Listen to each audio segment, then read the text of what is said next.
Hey everyone, welcome to this weekly Sidereal Astrology forecast for the week of October 21st to the 27th of 2024. All right, so this week we are coming off of that full moon from last week. Really good time to be really implementing any new shifts of perspectives that we had, particularly around Pisces, particularly around bringing in more peace into our life, more spiritual health, mental health, these kinds of things. Very, very good. So this week's all about applying those insights, whatever they were for you last week, because we will be in the third quarter moon coming into around Thursday, which is really where we can integrate and really implement the shifts of perspectives from the last full moon. So this week we have a lot of sign changes. We've got Mercury going into Libra. We've got Mars going into Cancer right off the bat, right at the beginning of the week. So Mercury and Libra, a little bit more in terms of thinking and communicating in terms of fairness, what's right, mutuality. Mars in Cancer, asserting ourselves in a way that's much more emotionally and personally connecting to our feelings and who and what's important to us on an emotional level, but really being proactive with that and asserting that. We do have a square with Pluto this week around Tuesday, the Sun square Pluto, some depth coming up for some transformation, but it can be very empowering actually. Mercury will be trining Saturn. We got a little bit of grounding energy. And Mars sextiling Uranus this week around that Thursday time period. This can give us just an opening here for some new and different experiences, being able to, again, assert ourselves or pursue things in life in a way that we're a little bit more spontaneous, a little bit open with new experiences, and just getting outside that comfort zone a little bit. All right, so let's go and take a look at all of this here in more detail when we return.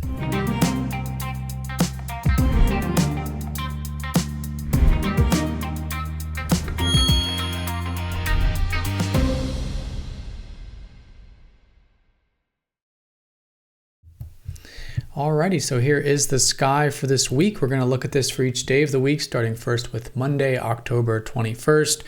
And as you can see here, we are using the visible sky on this channel, which is very different from mainstream astrology. In mainstream, in the West, they use the seasons, which is completely not using the sky at all. So the sign placements change. For example, I did just say that full moon was in Pisces, and maybe you're expecting it to be in Aries, for example. So if you're new to this or you're noticing any of the sign placements are different, definitely check out that link down below for more information. All right, so let's definitely do a bit of a recap here, because right at the beginning of the week, we've got these sign changes. Mars shifting from Gemini into Cancer right at the beginning of the week. We got Mercury shifting from Virgo into Libra. Okay, we've had Venus shift into Scorpio last week, and of course the Sun finishing Virgo. So what does this mean? It means that still it's the season of Virgo. We still have the Sun in Virgo. It's a great time to be focused on improvement and refinement, and really, again, the healthy qualities of this. This is what this whole lunar cycle has been about. We're still in the eclipse cycle. This whole cycle started with a solar eclipse, which makes this lunar month very transformative. And that full moon last week gave us some insights in terms of how we can bring in, again, more peace, more receptivity, more spiritual and mental health in our life. So it is definitely still a time of balancing the work and rest, the doing and being, focusing on control and letting go of control. These are definitely the main themes for the month. Having said that, Mercury going into Libra here Monday, Tuesday of this week means that our minds and the way we're communicating is going to go more into the realm of fairness and balance. So in relationships or any kind of one-on-one dealings with Libra, it really brings up a lot of themes around what's fair, mutual, what's right, what's just. And so we can find ourselves thinking more in this realm and also communicating more in this realm, which is fantastic. And all in all, usually just a good time to bring a little more balance into our life in general. But when it does come to those connections, Venus, the ruler of Libra, is in Scorpio. So there's definitely some depth, some deep diving to be had here. So Venus means that collectively we can all be enjoying the deeper connections, realness, rawness, trust, healthy interdependency, right? All this deeper stuff, not only in relationships, but of course also in our personal life. So it can be actually an enjoyable time to dive deep with life through maybe research, uncovering hidden things, the occult, the esoteric, and within ourselves, maybe even healing, personal transformation, things of that nature as well. So Mars finishing Gemini here has really placed a major theme over the past really couple months in terms of us asserting ourselves more in a way of communication, more in a way of being hopefully curious and interested in learning. And of course, we can continue to do that, but now that fiery energy is going into a much more emotional and personal world. Now, this is not the best placement for Mars. Mars is considered debilitated here, very weak here in Cancer. And so it is a little bit difficult to work with, but of course, just like any difficult transit, it can be extremely rewarding. In fact, it is the difficult ones that are the most rewarding.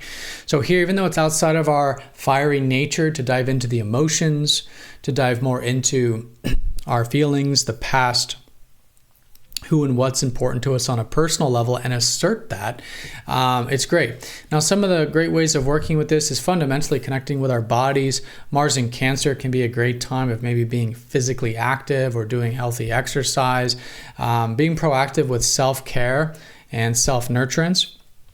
But of course, externalizing that as well. We may find that we're a bit more proactive around the home, maybe with family or those we're very close to. Again, more of that fiery energy around the personal and emotional elements of life. So we'll notice that shift very slowly as we go into this week, but definitely that shift right off the bat. So sign changes, definitely a shift of energy this week, even though we are still in this solar eclipse month that started about 2 or 3 weeks ago, depending on when you're watching this video. So starting with here on Monday, the moon will be finishing Taurus. And so we've had the moon here over the weekend. It's been a good time for a little bit of groundingness, a little bit of connecting with the resourceful energies of ourselves and of life. And so anything that's finishing up that from the weekend is great. But coming into Tuesday, again, this is where we'll notice those main sign changes that I just talked about, and also we'll come into the first aspects of the week. So first of all, the main theme Tuesday and Wednesday will be around Gemini. Themes around communication, themes around learning. It can be a very practical time, doing that kind of day-to-day stuff, and a bit social too, in terms of either taking care of things involving agreements, contracts, whatever it is that's to and fro that we can be doing here, or just picking up that book and again, learning or doing some studying can be great as well. So that's going to be the main theme there Tuesday and Wednesday. With that being said, the sun will be squaring up to Pluto. This is the challenging aspect that we have this week. We've got one this week, and concentrated around Tuesday. And so it is about incorporating more of that deeper dimension with life. And, it's a little bit easier to do this now because this is actually the second square of the Sun-Pluto cycle, which started something like 9 months ago. So it's not as difficult or hard to work with as the first square. But having said that, it's still good to challenge ourselves. And what we can be challenging ourselves with is self-empowerment, most fundamentally. Pluto, especially with the sun, challenges us, in this case, to express ourselves, to be more of ourselves, to trust ourselves. And, in that process of expressing and doing what's true to us, still being non-attached in the process, right? Pluto really is that ego killer. We've had a lot of Pluto kind of energies and squares with Mars lately, so there's already been a lot of this kind of ego death and personal transformation going on. And I would say that this is, it is the last of the fast movers to now square Pluto, which is nice, but it's just another step in the right direction. So nothing new here, but claiming personal power, facing fears, and at that same time being as non-attached to the process as possible can make this extremely rewarding, extremely transformative, extremely empowering, which is really what Pluto is really helping us do here. Now, with this going on, we do have a grounding mind on Tuesday, probably feeling this Monday as well, actually, and probably feeling a bit grounded with those communications too. So everything we just discussed around Gemini, about learning, about communication, we've actually got a good, nice, supportive grounding energy with that, more of a long-term view, which can make it great for those kinds of responsibilities. So again, themes around that communication on Wednesday. Once we do get into about the Thursday time, we will definitely be in the third quarter moon by this time. Thursday and Friday are really good times to start to challenge ourselves to, again, integrate the shifts or insights from last week. Okay. Again, more seasoned in the cycle now. We've been in the cycle by this point 3 weeks, so it's much easier to take those actions, but still good to challenge ourselves nonetheless. And here again, connecting to the more personal world, with the moon being in Cancer, particularly on Thursday. So Mars leading the way with this, again, connecting to our emotions, our feelings, who and what's important to us personally will likely play a major theme, particularly around the Thursday time period. Now, with that being said, Mars is also an aspect on Thursday, and we'll probably feel these surrounding days, and this is where that fiery nature is actually in good harmony with that spontaneous Uranus.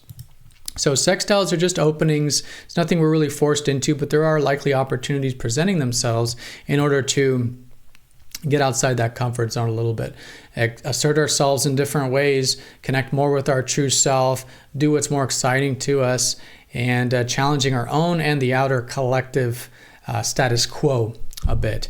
And anything there can actually bring in, again, some healthy change, some healthy excitement, some healthy experimentation and freedom in our life, which Uranus really helps us do and gives us an opportunity during these kinds of sextiles. So that's definitely midweek there. Now, once we do get to the weekend, Friday, Saturday, Sunday, the moon will shift into Leo. We will start to get into the ending phase of the lunar month. The new moon next week will be around Friday, so actually we still have some time here. But moon in Leo is all about self-expression, so a good weekend for fun, playfulness, creativity, connecting to who and what's important to us when it comes to not only on emotional level, but also our hearts as well, who and what we love, and doing these kinds of expressive things. So great weekend for this kind of energy, lifting it up a little bit, closing out the lunar month, especially next week as we get to the ending phase, the balsamic phase of the lunar cycle. But nice to see a weekend where there'll likely be some themes around self-expression. It's really next week, but I do want to mention that also Mars will be starting to trine Neptune going into next week. So when it does come to that fiery nature, there's actually a nice harmony with going with the flow a little bit. Some of that Pisces energy from last week, full moon, that hopefully has helped us integrate a little bit more receptivity in our lives. Again, more spiritual health, mental health. Anyways, that's probably starting to pay off as we get into next week. And in this case, feeling a little bit of flow when it comes to those actions, when it comes to those goals, when it comes to those things that we can be proactive in life. All right, everyone, so that's the week in a nutshell. Fairly simple week, but really the main theme here is the sign changes. I would say both Mercury and Mars changing sign right at the beginning of the week really brings in a fresh new energy into this week's energy. Mars in Cancer, a little bit more into the emotional world, personal world that we can be a little more proactive with and take the lead with a little bit more. We're thinking more in terms of fairness and what's right and just this week with Mercury and Libra. And the third quarter moon, that's the other big thing, a good week to implement and integrate and take action towards those shifts from last week's full moon. All in the context of still incorporating more health in our life, the doing and being balance, the physical and spiritual world balance. That's really been the theme for the whole month. We have a little bit of integration with self-empowerment here around Tuesdays, square to Pluto, and a little bit of an opening here for some spontaneity midweek with Mars sextile Uranus. All right, so everyone have a fantastic week. Thank you so much for watching. Be sure to stay tuned for the live stream, which we'll be launching here in just a few hours. Every Sunday, we are doing a live stream where we'll do Q&A. We'll look at this weekly forecast in a little bit more detail and, of course, talk about some of the things that weren't mentioned here. So do stay tuned for that, but have a great week, everyone, and I'll see you all next time for the next astrology forecast. Take care.